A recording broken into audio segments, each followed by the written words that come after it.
Hello and welcome to the StageMight Performing Arts interview series. My name is Deb Rogers and I am from divaservant.com. This series is for you, the up-and-coming performers of on-stage and off-stage who are wanting to get the inside edge to be the best you can be in your area of the performing arts. I'm interviewing working professionals from Australia and overseas in all areas of the performing arts and bringing them directly to you, so that you can get the insight you need to be the best you can be in your field. So, let's do this. Shut up and sit down.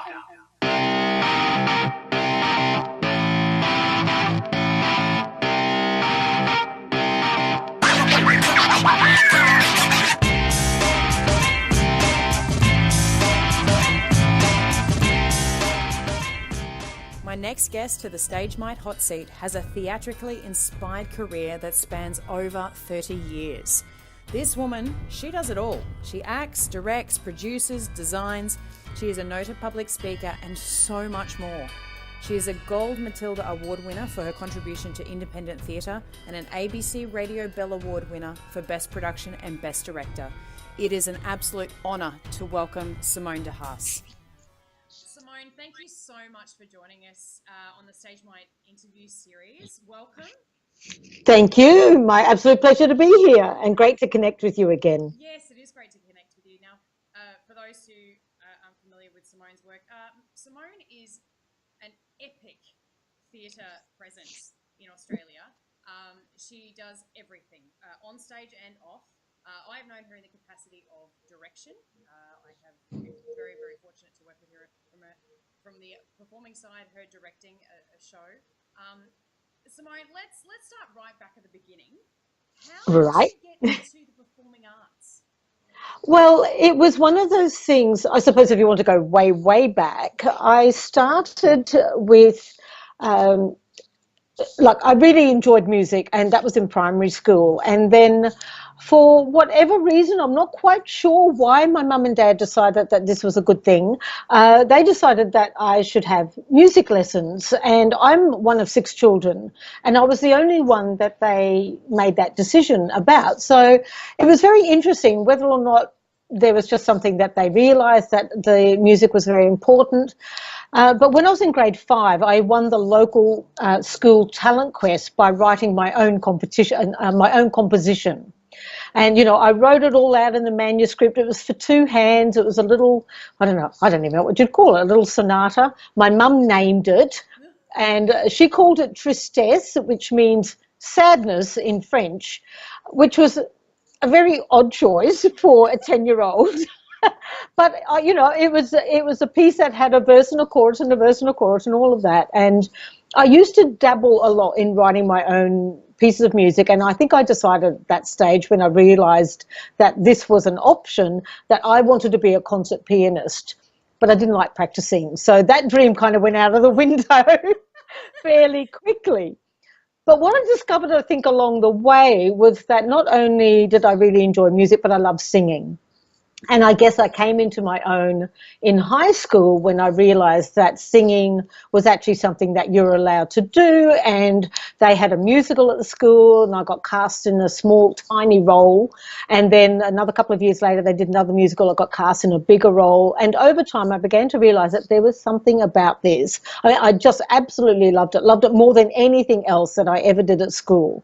And so once I left, I realised that this was something that I'd like to explore a bit further. So I found a singing teacher and discovered that I actually had a bit of a voice. So it was, I was about 17 before I really started singing lessons in earnest. And at around about that time, I also auditioned for the Queensland Conservatorium and was accepted into the studio, opera studio with Giuseppe Sabello. Yes, you might know that name, so Blast from the Past. So I was cast as one of the 3 Graces in Magic Flute, and which, is like so bizarre because at the same time I auditioned for Laurie in Oklahoma with a local music theatre company, like an amateur music theatre company, and I got cast in that role as well. So I had to make the decision between, do I go the opera route or do I go with music theatre? And there's always been something about the storytelling and the way characters are created and the theatricality, if you like, of music theatre. And in the end, I actually decided not to do the opera. I decided to actually go with the music theatre and do Laurie in Oklahoma. And essentially, I never looked back. And what's really funny is that years and years and years later, somebody from the conservatorium actually recommended me to the opera studio at USQ, which is where we met, for me to direct something for them, which was originally some music theatre, but then I went on to direct some opera and ended up doing The Magic Flute. And I went, oh, isn't that lovely? It's a lovely kind of end to that particular little story. And so it was all amateur work, though. And I remember that the director of Oklahoma at the time was actually a guy who was out here from America, a really well-known theatre director. He'd come in to direct the show, but he was actually working at what's now QUT, and he was working at in the theatre school at QUT. And so he was directing this, so I learned so much from him as a fairly new actor in music theatre. I learned so much from him, and then I asked him for advice about what I should do. And he said something to me that at the time I wasn't really quite sure how to take, because I thought, oh, does he think that I'm not good enough? Or, you know, it felt like he was trying to put me off studying. But what he said to me was, Simone, you would be bored. And I went, why? And he said, well, you've already learnt more from doing it, like actually being on the boards, like actually learning it, having the practical experience. You've already learnt more than most of the students will take away after 3 years. You've already grown more in that time than most students will by doing the course. So stick to what you're doing and learn on the stage. And so I did. So I've never I've done courses and workshops and things like that, but I chose never to do formal study, which, you know, for a lot of performers, they feel that they have to do that. And yet, you know, I think it's very deceptive sometimes, because I think that there's two different ways that you can build a career. And one of them is certainly by the experience you get working with different directors, working with different, you know, groups of people, different societies or organizations. And the other, of course, is the kind of education that you can have access to now, where you get to work with international artists and you have the most extraordinary people available to you. But it's not for everyone, because, you know, it requires a level of academic skill that not everybody wants to do. So, but at the time it was very interesting, and it was in fact probably one of the best pieces of advice I've actually ever been given, because it was essentially follow your own heart in this. And that's where it started, pretty much. Yeah, wow. So from that performance side then, how did you move into direction? So what was the move? Well, I pretty much stayed as a performer for many, many, many years before I actually moved into direction. But it actually happened in a very bizarre way, because I started doing dance classes when I was the last couple of years of high school. I didn't do much prior to that. My sisters all did ballet, but I never got into that. But I started tap classes with a particular teacher who's really well known in Brisbane and has got this amazing reputation. And I started to do some tap classes with her just for fun. And so I had done that for a number of years. I'd done some exams and things like that. And she kept on being asked to choreograph like children's shows at one of the local theatres here. And she was, and then after working with her for a number of years, one day she was saying to me, look, Simone, they're looking for dancers for this particular children's show. So I was already doing music theatre. I was, you know, doing chorus bits. Every now and then I'd get, you know, a small lead role or something like, you know, Laurie in Oklahoma. But in the meantime, I just did whatever was around. And the children's theatre, so the pantomimes and things like that, were really popular for a lot of young actors. And she said, look, Simone, they're looking for some dancers and I think you'd be great. So I went and did the show, had great fun. And then the next time there was a pantomime, she said, Simone, they're doing this show. I think you should choreograph it. And I went, but I know nothing about choreography. And she said, no. I said, it doesn't matter. You'll learn. And I went, what? You learn it. And I went, but, you know, like I've only done like 3 years of dancing. And she said, it's really basic stuff. You just need to create pictures on the stage. And I realized that that was actually something I was actually good at. I could see patterns in the way people stood. I could see shape.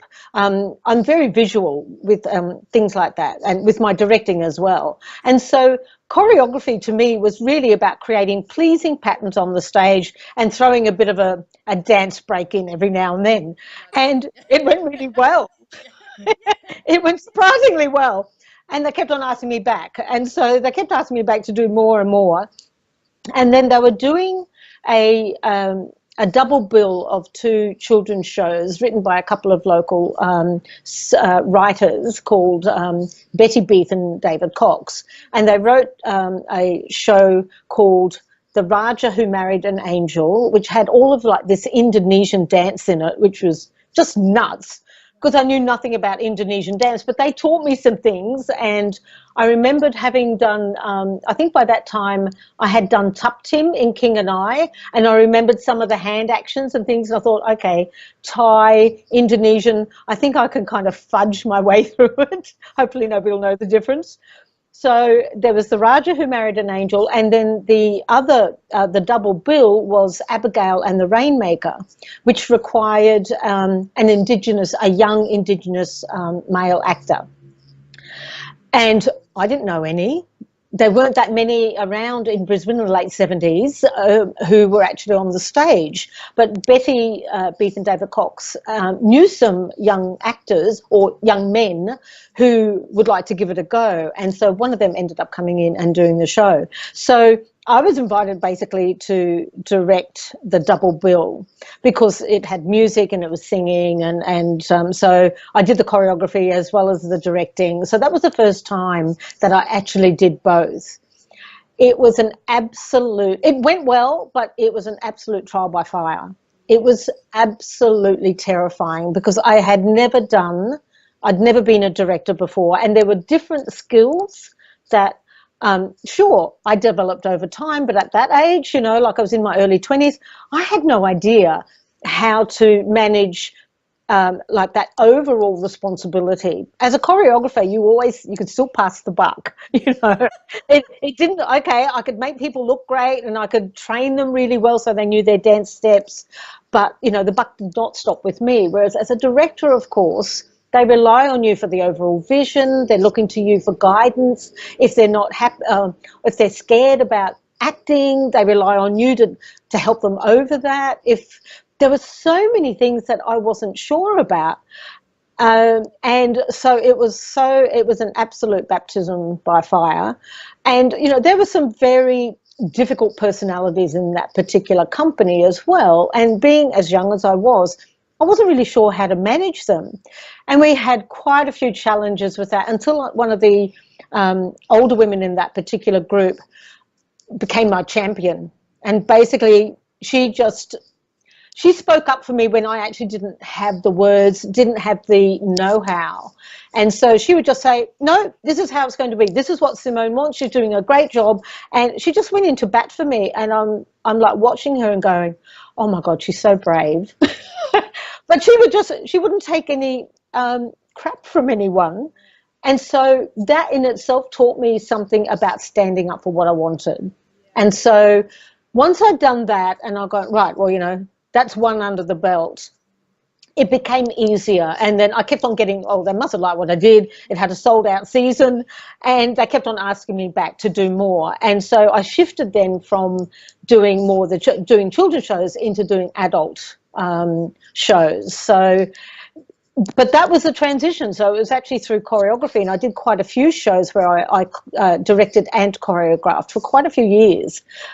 So that way you always had like a really fluid vision as well. So everything kind of went together in the way that you could see it coming together, like in your mind's eye. So I had a bit more control over the finished product as well, I think, by taking on both of those roles.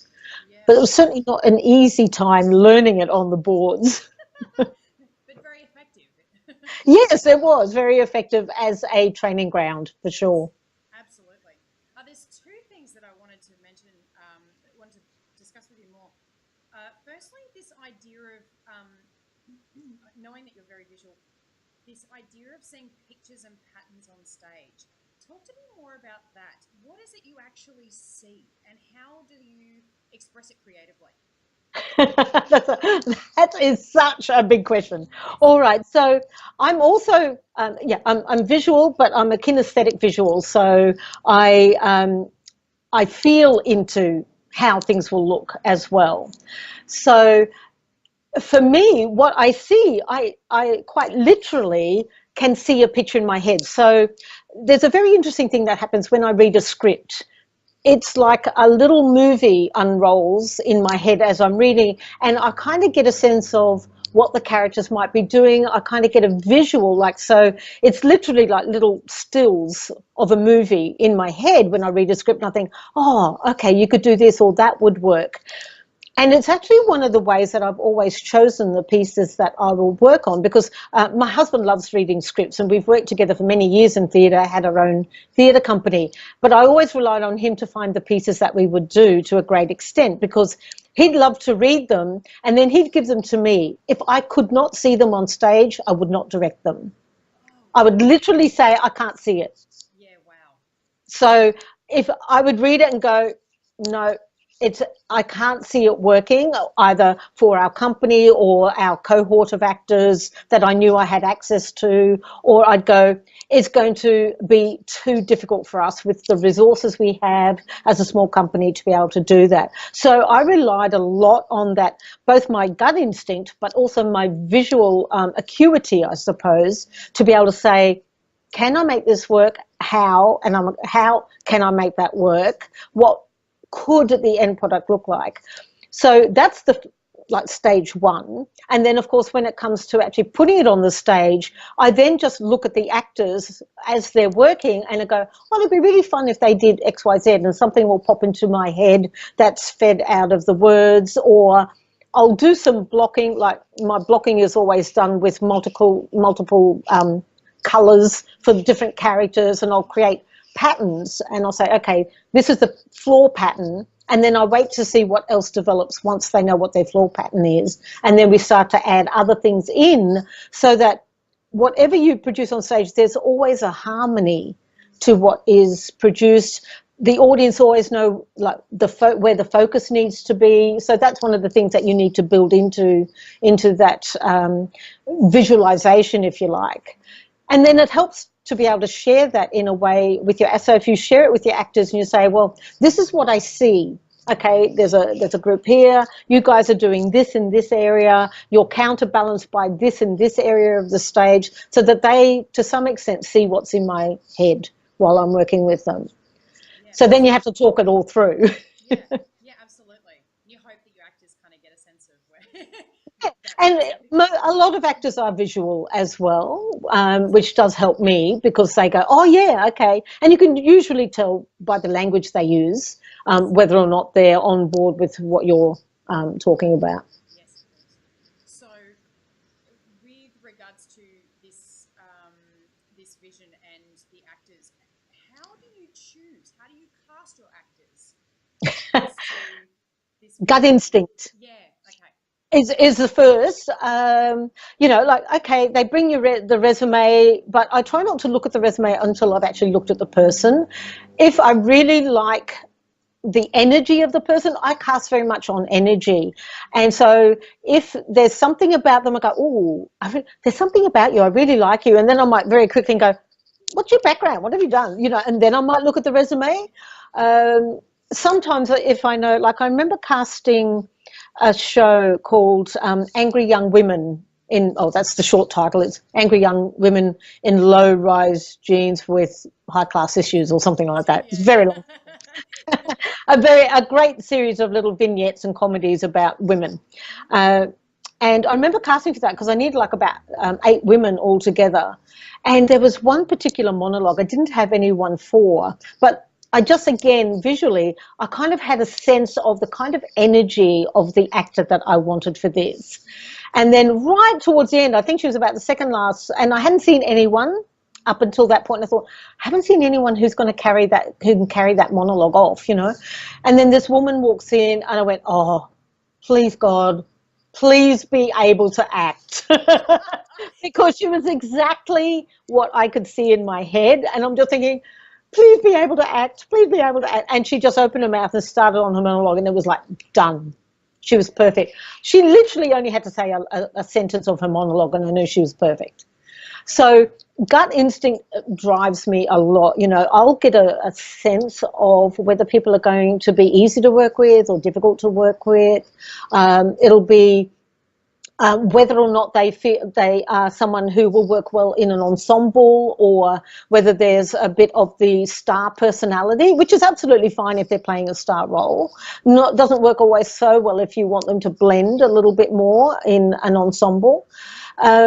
But I just watch, like I just really, I watch their face, I watch their body language. For instance, I was auditioning a show about 5 years ago, a big musical for a regional group, and a young woman came in, and we had all of the, they hand you their resume as they walk in, and she handed me the resume. I've got the musical director sitting to one side. She gives me the resume, gives me this lovely smile, very friendly, seemed very chirpy, lovely, and then puts the resume down, and then looks at the musical director and rolls her eyes, at the musical director.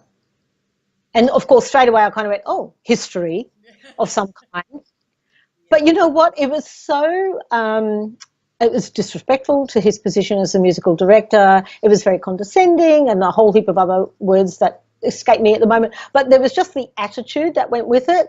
And when I'm auditioning, I always have 3 piles. I have yes, no, and maybe. And I just grabbed a resume, and just when her back was turned and she walked to the piano to start, I just grabbed a resume and put it straight in the no pile. I'd already made a decision before she started. Because, you know, to me, having someone who has that kind of attitude, they're just going to be trouble.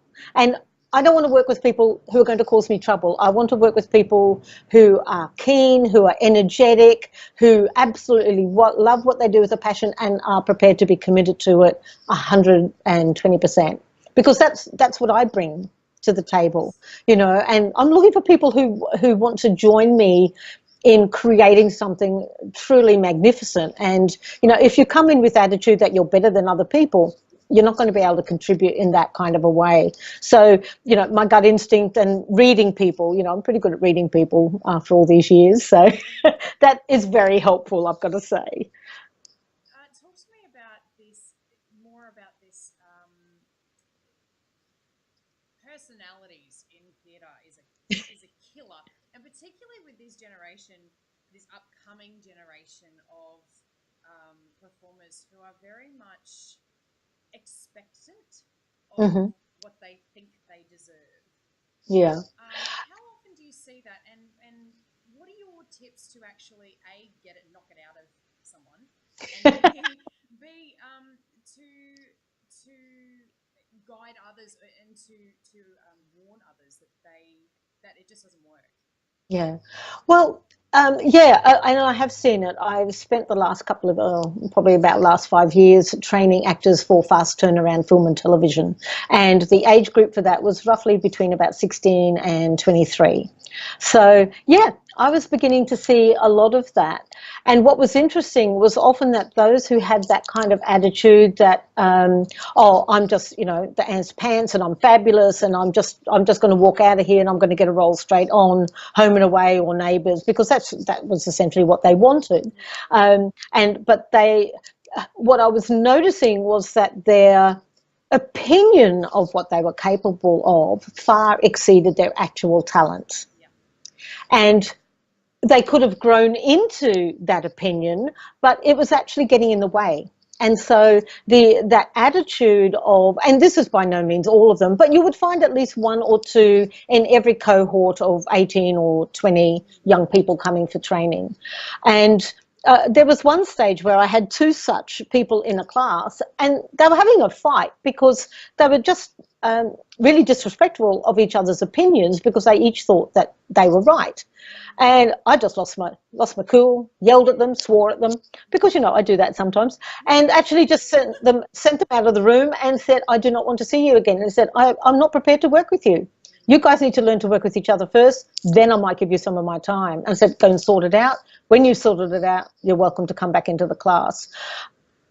But, you know, first and foremost, I think what's lacking is emotional intelligence, is lacking an awareness of self.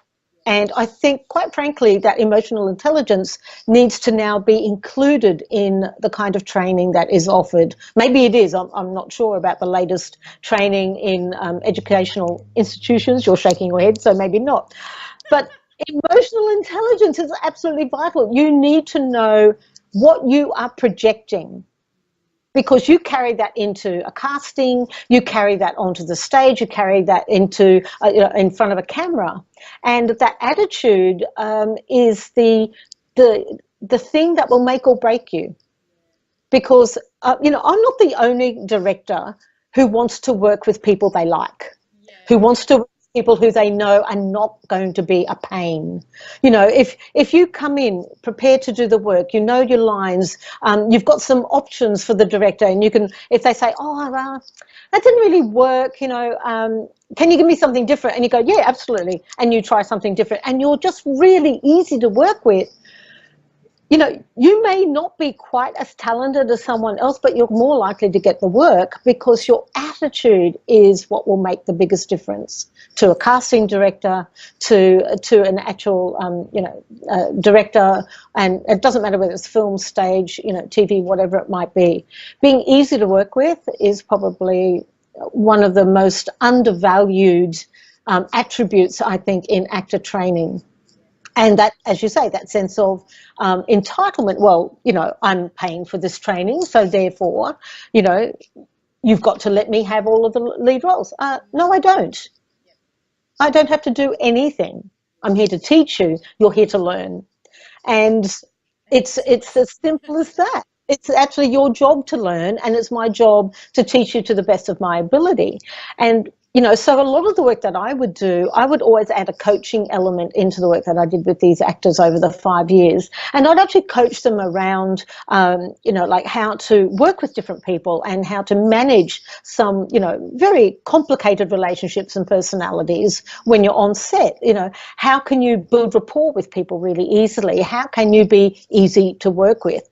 And that comes from having an awareness of how you project yourself and your personality, how you project your attitude. So that emotional intelligence component, I think, is absolutely vital for young actors now to really understand how they fit into a team of people. You know, how because, you know, you very rarely, unless you're going to write your own work and be the solo performer and do everything yourself, you are always going to have to work in a team. So developing the skills that will allow you to shine in that kind of an environment, I think, is vital. It's interesting that you talk about the emotional intelligence and what you project, because part of what I do when I'm educating voice users is to look at the energetic source of blockages and production and so on and so forth. And I think there's still this element that the emotional intelligence part of training, particularly in Australia, where it's such a research based, still a very research based country, that emotional intelligence is this woo woo thing that still isn't taken overly seriously, and yet it's now being brought into corporate environments and so forth. How does one develop emotional intelligence? What is the best way to do it? Because it is not being offered in institutions like this. Well, there are some great resources around. Some of them are easier to read than others, but the work of Daniel Goleman on EQ, emotional intelligence, is one. And there's, so, you know, if your listeners are interested, I definitely would Google him. His has a lot of research around it, but it does give some really basic ideas of the pillars of social intelligence. And the first one is personal awareness. And in order for you to have personal awareness, you need to do some self-reflection.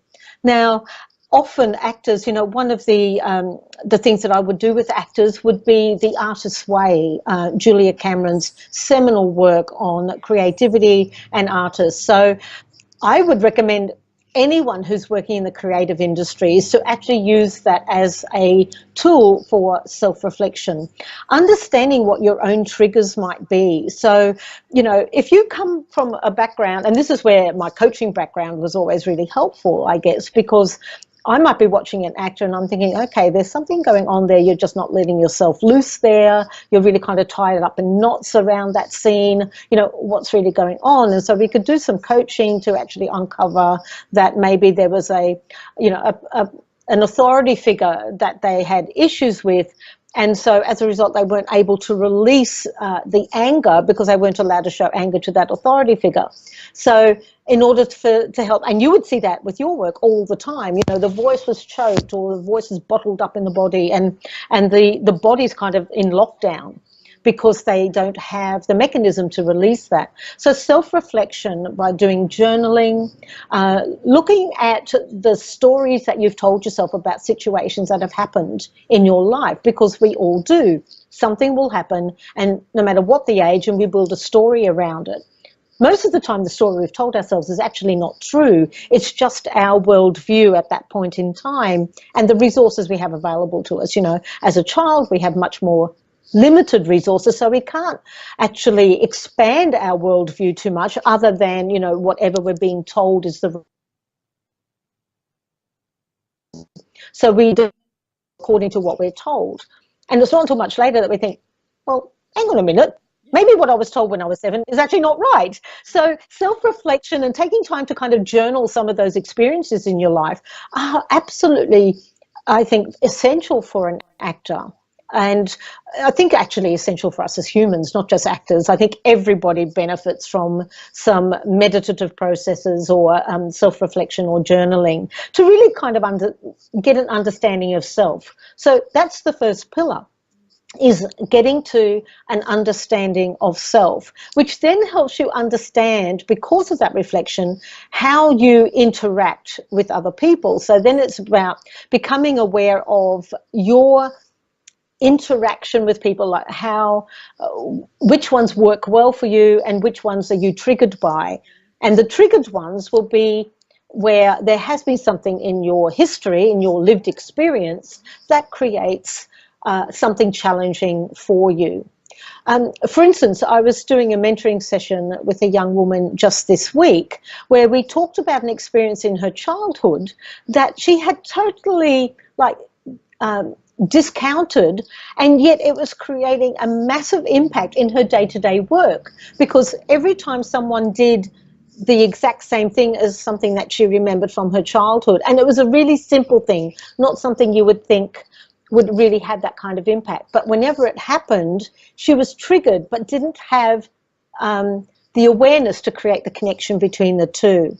And when she did, it was like, oh my God, I had no idea that that was what was going on. So we get hijacked, and the I never can say the word the right way, I should. The amygdala is the one that actually hijacks us. So, you know, our lizard brain goes back to the fight, flight, or freeze. And so when we're in as an adult, we go to those points in time that have caused the fight, flight, or freeze. We react the same way as we did when that first happened.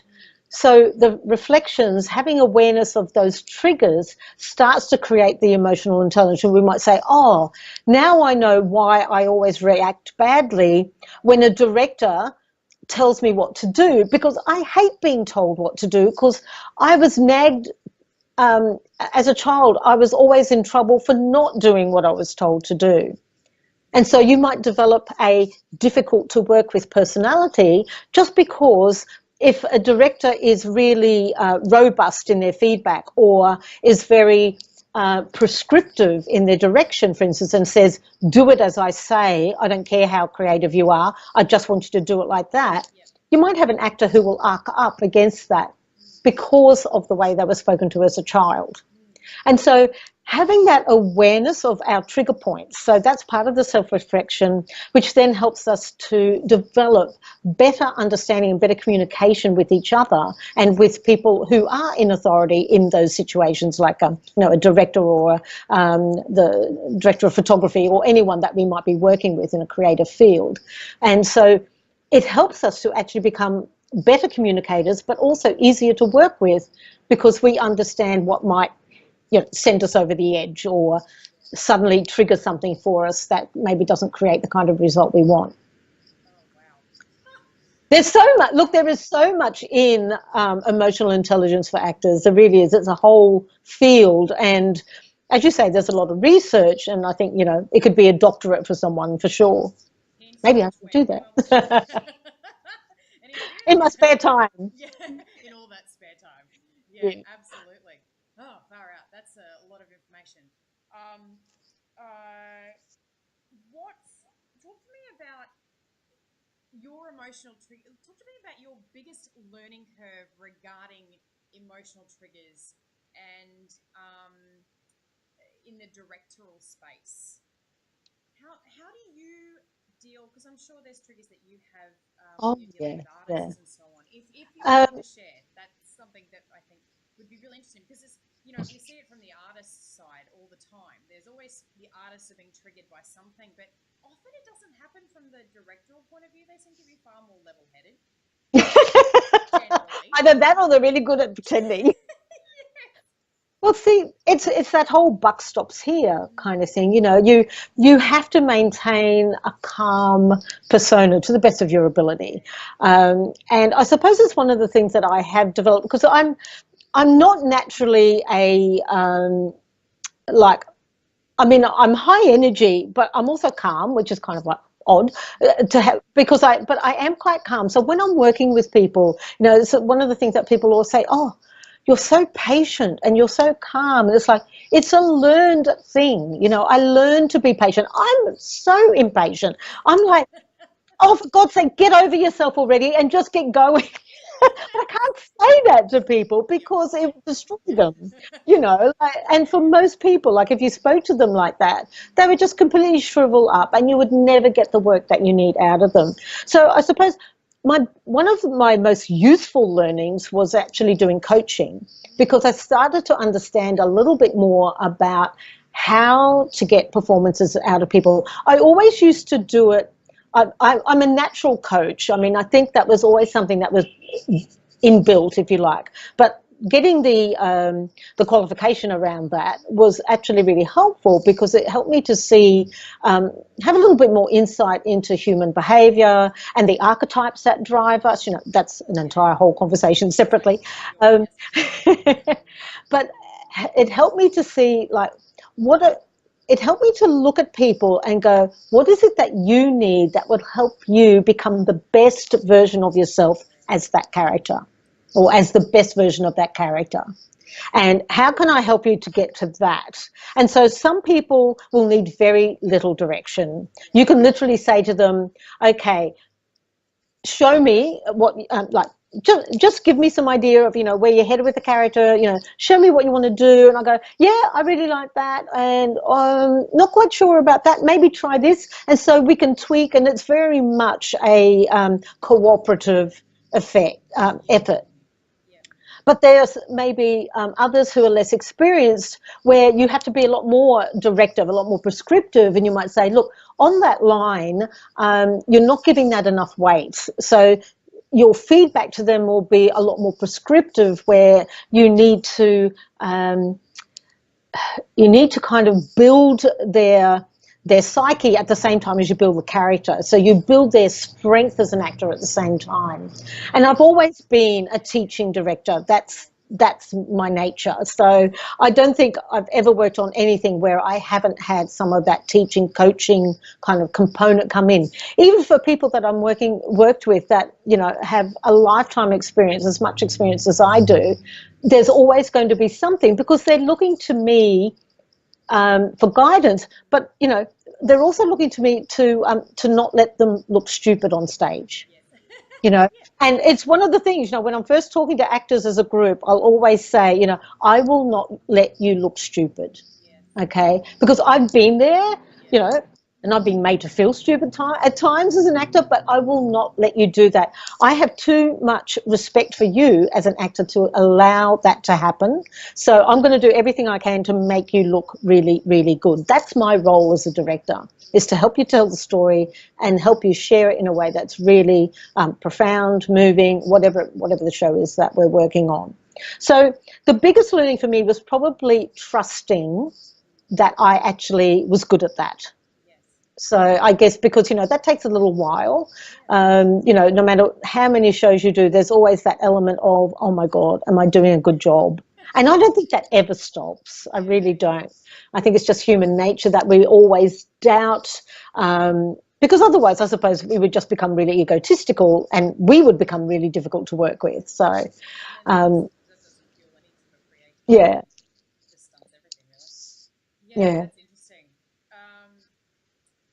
Let's talk a little bit more about, because I know you from a directorial point of view, but I also know that you're currently moving into more storytelling and coaxing the story out of people's own story out of them.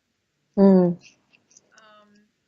in an alchemy kind of way, in this story alchemy kind of way. Talk to me a little bit about that, because that may be of interest to others who are watching this as well.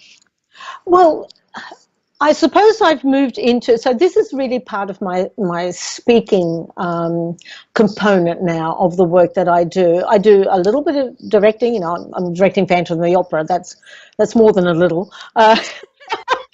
It's massive. It's like, oh, it's so big. But a huge component of my work now is as a professional speaker and helping other people become really good speakers. So it's kind of like the acting story all over again, but they just use slightly different words. They use their own words. They write their own scripts all the time. As a speaker, you know, you create your own content, or it might be derivative content, but you still make it your own. So I'm kind of doing the same thing. I'm crafting a performance for speakers, for leaders, for managers, entrepreneurs, anyone who basically wants to share their work with a broader community. And a huge part of that is the story. And people think it's all about, well, this is what I do. And, you know, like I'm really good at being a fiber optic engineer. And it's like, well, that's fabulous. But how, you know, why should I buy from you and not from the person down the road? You know, like, and it's our story that creates that difference and that sets us apart. You know, we always talk and we hear it, and we even do it for ourselves as artists, you know, personal branding. And your story is intrinsic to your personal branding. It has to be, because it is what makes you you. You know, there's no one else like me in the world. You know, there might be doppelgangers who have red hair and are short and direct, who knows, but there's no one else like me who has my particular set of skills or my gifts or the way that I interact with the world. There's no one like you. You know, and I think as artists or as speakers, as musicians and painters, whatever our chosen form of self-expression is, we need to understand that it is our personal story that will create the greatest connection with our audience. Because we buy people, we buy that emotional connection before we buy anything else. You know, purchasing is an emotional journey. And it can be whether or not you were buying a ticket to a show, or whether we're buying a painting. If we know something about the artist, if we know a little bit about the people who are playing these roles, we go, wow, they've had a really interesting life. I'd love to go to their exhibition. I'd love to see more, because wow, look at what they've created on the canvas. You know, wouldn't it be fascinating to find out a bit more about that? So first and foremost, our story helps explain who we are. And I think, actors, if they're creating a website for themselves, they need to put some of their personal story there, not just the roles that they've played, but, why they do what they do and how it has shaped them. And, we are so, in so many ways, we are so disconnected from each other, regardless of the fact that you're in New Zealand, I'm in Australia, we're having this fabulous chat, and we're able to speak face to face, sort of. Yet we spend so much time online that we are increasingly disconnected from each other. And as a result, we've become less kind. You've only got to look at online bullying to see so much evidence of that. We're beginning to lack compassion or empathy because we're not in person with each other as much. So the whole idea of sharing the story helps rehumanize us to each other again. And helps create that personal connection. Yeah, absolutely. And I wanted to talk to you about this because it is so relevant for artists to really tell their story, no matter what they think people will want to hear. That your story and your background is so unique to you. It does rehumanize the arts again. From taking it off Instagram and Facebook as being this two-dimensional thing where the best is put up and you see the best of someone, it really does revisit that human aspect of it where it becomes really tangible again. And people are craving so much to reconnect with people. Absolutely, yeah. Because we've kind of lost that art of having deep conversations, because our conversations are in sound bites or they're in a, here's a photo of my breakfast. I'm as guilty as the next person, I do that too.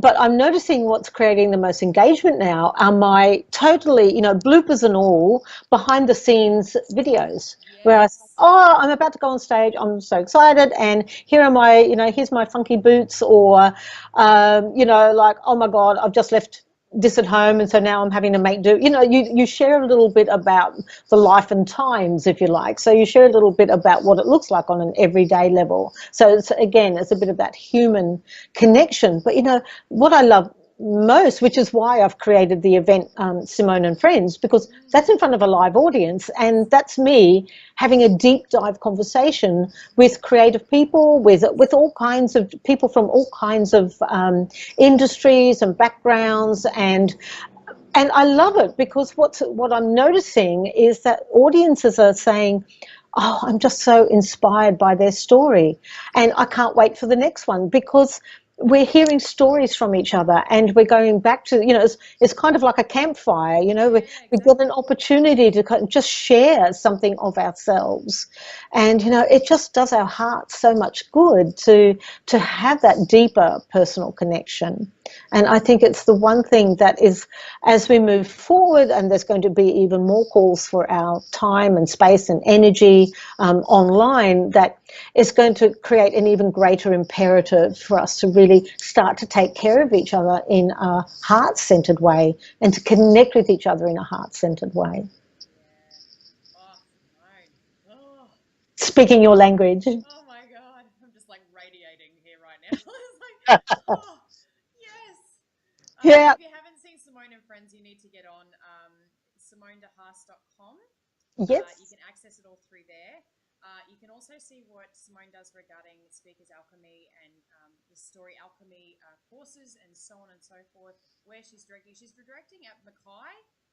That's right. That's correct, yes. Phantom of the Opera in Mackay in 5 weeks' time. 5 weeks. And get to the pointy end. Yay! With one of Music Theatre's greats. Michael Cormick. Oh my goodness. What a voice. Just so blessed to get a chance to work with him. I mean, he's not just this amazing voice, because he is an amazing voice, but he's also one of the loveliest actors I've ever had the privilege to work with. Incredibly generous. Like we had an intensive weekend of rehearsals just last weekend, and our musical director couldn't be there because he's there was a big family occasion back here in Brisbane, and so at one point I'm conducting the rehearsal, and there was a particular piece of the music that's quite challenging. And look, I'm not a conductor. I can beat 4/4 and 3/4 and 6/8, and that's about it. But anything more complicated. Well, Michael's standing at the piano and he's conducting the music. He's taking the chorus through their bits, getting them to redo it, and just sharing in such an incredibly generous way. It's one of those, I was just standing back and going, you are a very special person, because for someone who has sung for the Queen a number of times, he's sung Phantom on the West End for years, sung Raoul in the West End as well, and he's got an international career, is really well known around Australia. And then there he is standing in our rehearsal, and he's helping local performers by just giving of himself. And I just think that's absolutely magical. And I think that is something we all need to aspire to. It's like, how can I pay forward with this, whatever our gifts are, what can I do to pay this forward in a way that lifts the people coming behind me, that lifts the people that I'm working with? Yeah, amen to that. Amen. The word. Yeah. Simone, thank you so much for your time. I am so grateful for being able to sit down and have a chat with you. It's a rare occasion when we get to Oh, with it's someone like you. fabulous. I've had a great time. Thank you. And I normally do at the end of my interviews, I normally have a 5 questions in 55 seconds. Oh, right. Okay. If you would like to Go for it. get involved, I am just going to hunt you down the timer because that's very important. You got to time it. It has to be timed. And let's see. Seconds. Clock going on. 55 minutes. No, that's not it. Okay, and your time starts at the end of the first question. Right. It will be, in your opinion, what is your biggest personal or career achievement to date? And Okay, that would be the Matilda Award, the Gold Matilda. which was for what? For my contribution to independent theatre for directing, production and design in Queensland. Awarded by the critics. That's big. That's awesome. Knowing what you know now, what is something you wish you had been told when you made the choice to take on your career? Always trust your gut. It never lies. Amen. Who is your biggest inspiration and why? Look, they have varied over the years, but when I think about that, it would have to be Jane Judi Dench and Helen Mirren, because they aren't afraid of being who they are, and they will go kicking and screaming into the next world, being every inch themselves every bit of the way. Amen. What is in your rehearsal bag? My rehearsal bag, scripts, coloured pencils, eraser, my iPad, post-it notes, lollies. I have to have sweets. I need sugar to keep me going, and water. And the script. Did I say the script? Let's look. We're out of time, but I would love to ask, what is a piece of wisdom you would offer to someone on the same path as you? Find a mentor. Find someone that you have opportunity to have conversations with, who can either give you some advice when you need it or help you over those challenging times. Look for a mentor. That was wonderful. Oh my God. Thank you so much, Simone. I truly am grateful. Pleasure, Deb. And I know that there will be a lot of people who get a lot of juicy stuff out of this. And we did kind of go, whoa, whoa, whoa. So thank you. And if you have not subscribed to the StageMight videos, please do. We're on YouTube, and we'll see you for the next one. Okay. Thanks, Deb. Thanks for joining me for another StageMight interview. I hope you enjoyed this interview as much as I did bringing it to you. And there is heaps more to come. If this has helped you towards your performing arts dreams and goals, why not let your friends know by sharing the love around? And don't forget to subscribe to my YouTube channel because there is more to come. In the meantime, for more coaching, mentoring and training resources, head to divaservant.com. Follow Diva Servant on Facebook or head on over to the Diva Servant Studio on Instagram. And we'll see you on the next interview.